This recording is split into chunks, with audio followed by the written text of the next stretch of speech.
Of course, building a better Bay Area means tackling the big issues that we face, and there have been so many attempts in San Francisco to address the chronic issue of homelessness. We've actually lost track. It's just been ongoing for decades. Yeah, it is a struggle to help those homeless people who don't want help. ABC 7 News Building a Better Bay Area reporter Leanne Melendez is here with the latest city plan. And Leanne, why other strategies just haven't worked out? Yeah, and you have to ask yourself, how is it that we spend so much money, time, and resources on a problem that we've had for more than 35 years? It doesn't seem to get right. better. No, it doesn't. And, you know, it's something really that continues. But so here's a number for you. In 2016, San Francisco spent $275 million on homelessness and supportive housing. This fiscal year, 24-25, the budget is $846 million. You're about to meet a woman who is unhoused, and you will see how difficult it is at times to solve this problem. To tell this woman's story is to know her. We don't, not for a lack of trying. Have you ever accepted help from the city? Has the city ever helped you or offered you help? Her name, not given. Age, unknown. The reason for living under these conditions is anyone's guess. She is what the city calls chronically homeless. That is, she repeatedly refuses shelter and services. Mark Mazza is with the Department of Emergency Management. He knows this crisis well. It could be raising rent, it could be drug use, it could be mental illness. A description that has become part of San Francisco's vernacular for the past 35 years. In July 1990, then Mayor Art Agnos enforced the laws to keep the homeless from sleeping in public spaces. We're not homeless. America's everybody's home. So why are we treated any different, right? We're houseless. By November 2002, admittedly, chronic homelessness was now costing the city an enormous amount of money and resources. Paul Sanchez has been arrested 128 times. I don't want to get arrested. This year, he's been to the hospital 50 times, often for injuring himself. Now, let's take a step back to 2004 when newly elected San Francisco Mayor Gavin Newsom came up with a plan to abolish chronic homelessness. The council was comprised of the best and the brightest, and they met 85 times to come up with a plan that would end chronic homelessness in 10 years. At the center of this plan was the concept of permanent supportive housing, meaning housing that includes treatment and care for those who are struggling with any kind of addiction and mental health issue.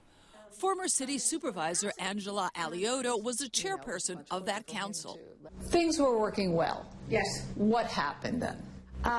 Mayor Lee became mayor, very good friend, wonderful guy, but we had 10 to 15 buildings in the pipeline for permanent supportive housing. And the minute that the mayor made the agreements with Tech when they came into town in 2012, we lost all of those apartments. We lost all of those buildings. Which brings us to 2025, a time when the problem seems unsolvable, as we witnessed with that homeless woman living in the bus shelter. We told you about her earlier. At times, a foul smell turns some Muni passengers away. The San Francisco Municipal Transportation Agency told us it's not their problem, saying, quote, "This sounds like more of a broader city problem than one the SFMTA has the resources or authority to manage."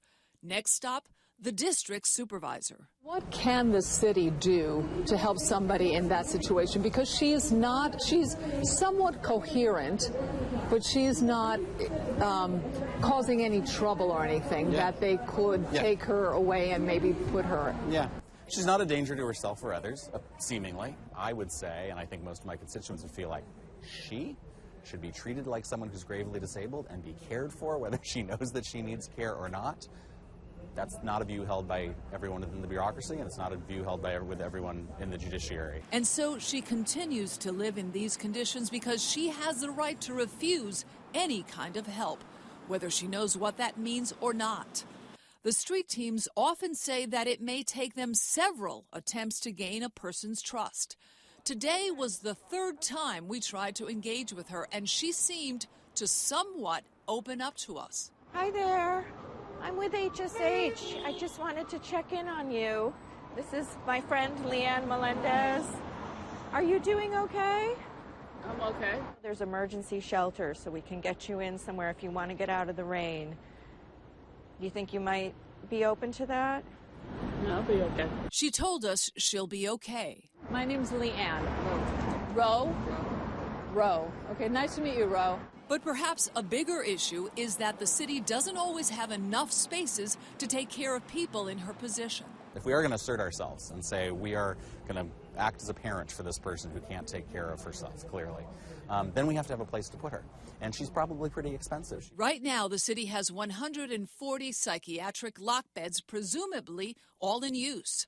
Here's a psychiatric room at SF General Hospital. The city says it needs at least 100 more rooms like this at any given time. Mayor Daniel Lurie is no stranger to the problem of chronic homelessness. In 2017, as CEO of the nonprofit Tipping Point, he vowed to raise $100 million to cut chronic homelessness in half over 5 years. While some progress was made, there was an unexpected rise in the number of people experiencing chronic homelessness. Then COVID hit, and the number exploded. Today, as mayor, Lurie has a lot more power over the city. This is a complicated issue, but here's my commitment, and that is that we're going to get people off the streets and into the help that they need, and we're going to do everything in our power to get people into shelter. Lurie has proposed adding 1,500 more emergency shelter beds. Are those shelter beds going to be of help to people like her? When people are inside, they're better able to stabilize. They're in less of a crisis situation. Our staff can locate them, and it is easier to connect people to care.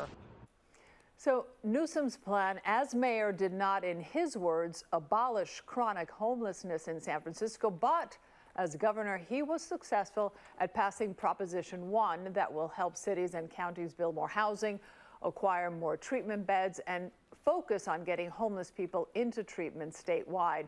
The question is, can he succeed where others have failed? And you have to admire the people who do the outreach. Sure. I mean, I don't know how they do it, really. And I mean, kudos to them.